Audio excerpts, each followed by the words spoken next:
ಒಂದು ಸಣ್ಣ ಕತೆ ಹೇಳ್ತೀನಿ. ಒಂದು ಸುಂದರವಾದ ಮಾವಿನ ತೋಟ. ಆ ಮರಗಳು ತುಂಬಾ ಹಣ್ಣು.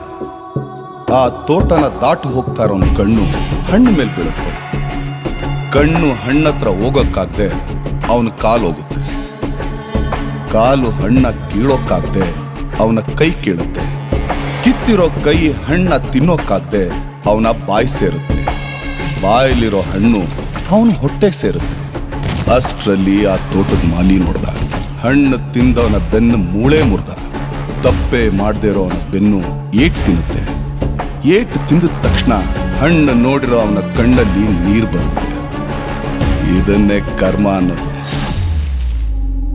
ಕರ್ಮ ನಿಮ್ಮನ್ನು ಬಿಟ್ಟರು, ಕ್ರಾಂತಿ ಮಾತ್ರ ನಿಮ್ಮನ್ನು ಬಿಡಲ್ಲ.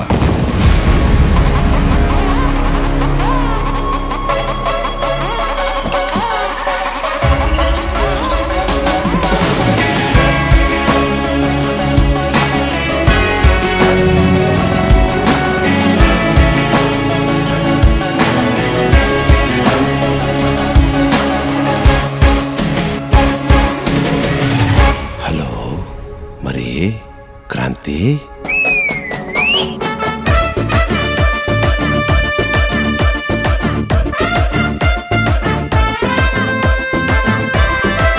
ಬುಲ್ಬುಲ್.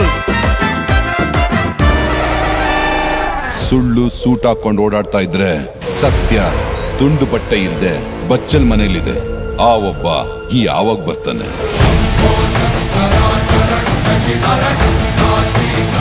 ಎಲ್ಲರೂ ಶಾಲೆಯಲ್ಲಿ ಸರಸ್ವತಿ ಪೂಜೆ ಮಾಡಿದ್ರೆ ನನ್ನ ಮಗ ಆಯುಧ ಪೂಜೆ ಮಾಡೋನು.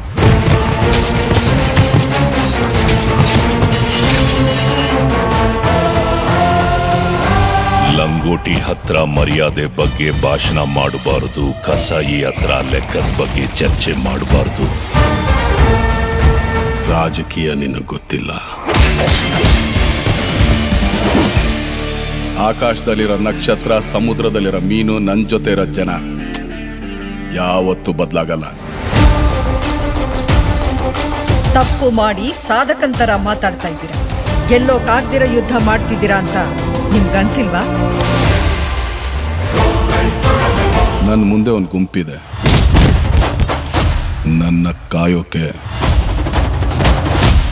ಒಂದು ಸೈನ್ಯನೇ ಇದೆ.